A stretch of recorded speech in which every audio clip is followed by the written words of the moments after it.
and I'm excited to speak with you today a little bit about social entrepreneurship and some of the trends nationally that I've been seeing over the past 18 months as I've been developing our first fund. A little bit about us and a little bit about myself. I am a social worker turned venture capitalist turned social venture capitalist. So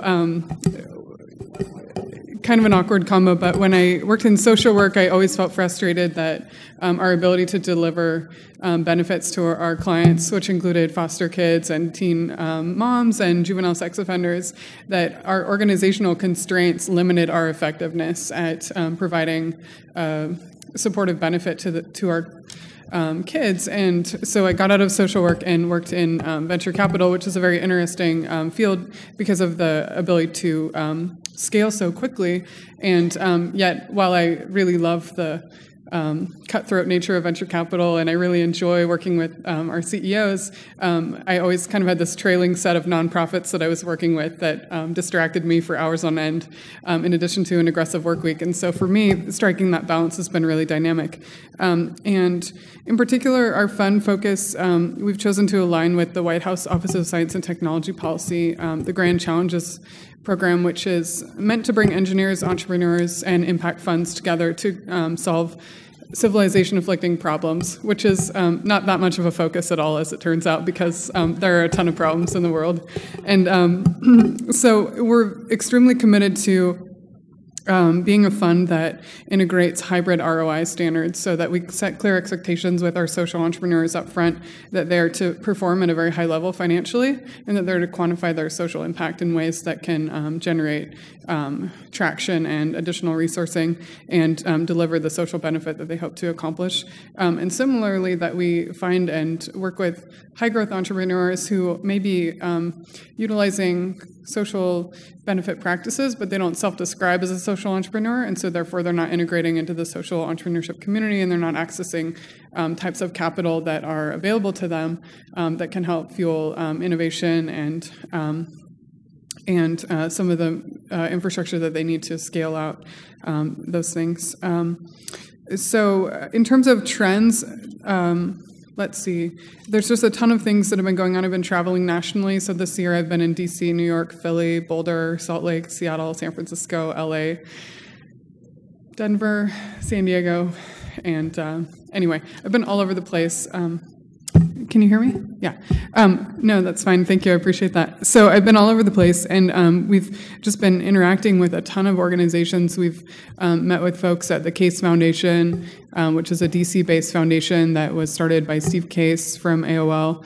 And they are really great at bringing technology and venture capital standards into the philanthropic world and embracing the concept of fearlessness. And they have a specific tenet of things around being pro-risk in terms of entrepreneurial thinking and in quantifying impacts and quantifying the process of developing programming and products and services so that you can iterate the way that the technology community does when they're launching new products. We have been interacting with the Hub Network, which is a series of co-working spaces for social entrepreneurs, and there's, I think, 35 spaces, and it's a really great place for us to access deal flow for the fund.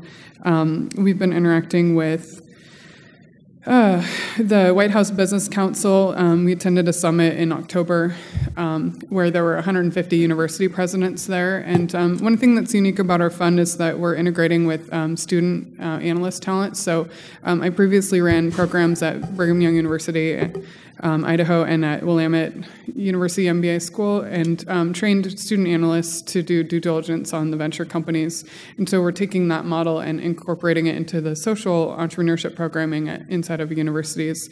So we're working with Portland State and Bainbridge Graduate Institute to develop impact-based analytic tools for students and start to help to train some of the young workforce that's coming into the industry. And one thing that has been made really clear to me in attending this summit has been that there really is a gap in terms of language development, cultural expectations, not only for entrepreneurs themselves, but for us as fund managers and for limited partners and foundations, and for us all to have a set of frameworks where we can talk specifically about impact in a quantified way, the same way that we do with financial documentation like balance sheet and profit and loss and so forth.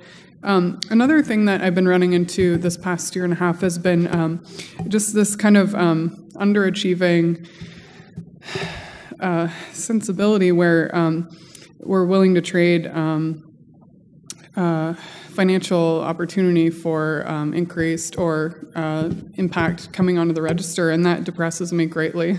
That we set that bar so low, and we would really love to be the fund or a fund, actually more importantly with other funds that are pioneering that set of dual high expectations. And that's why we've chosen to partner with the White House Grand Challenges, because of how broad their reach is in touching other entities. So when we're at the White House Business Council in October, there were 150 university presidents there, and we talked with them a little about the programming that we're doing for students, and immediately 10% of the universities, so 15 of the university presidents came up and said, we would really like to be involved in that, we would like to get that going. And I heard from some folks from Stanford and Georgetown during this conference that they're doing some things and would like to get into that space as well. And let's see, in terms of other trends, things, we really like the way that the Gates Foundation is going about quantifying a social problem. For example, polio. If you've been to their Seattle Visitor Center, they have a thing about how they originally went out and wanted to tackle polio a little bit more aggressively and to deploy dollars in order to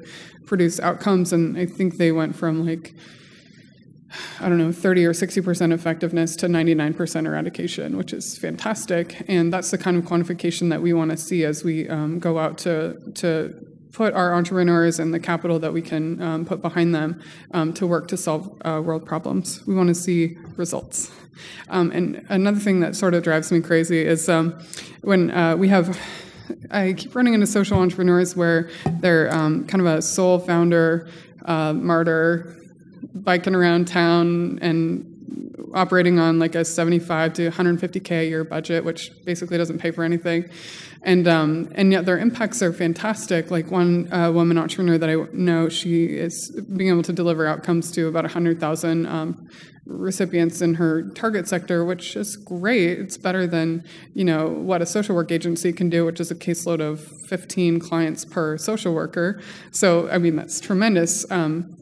From where she had been at as a social worker, but when you look at the actual problem in that sector, there's 3 million kids globally every year that have that problem. And so she's like a little drop in the bucket. And I love the Gates approach of saying, we can do better than 30%. We can do 99%. So what does it take? And that's why I love venture capital as a framework to go in and say, you want scale? We got scale. So let's marry those concepts. And I probably should wrap up on time, so I'll look and see if there's anything important that I left out. Just wanted to make a note on having run into the guys from HIP. Love it. We would love to have some further conversations with you, and would advocate that other funds do as well. The standards that we are currently using on the impact side are B Corp and GEARS and associated tools in that sector. And if you're interested in what we're doing, both from the fund, but also what's going on nationally in these different areas, I would love to have a follow-up conversation with you. So.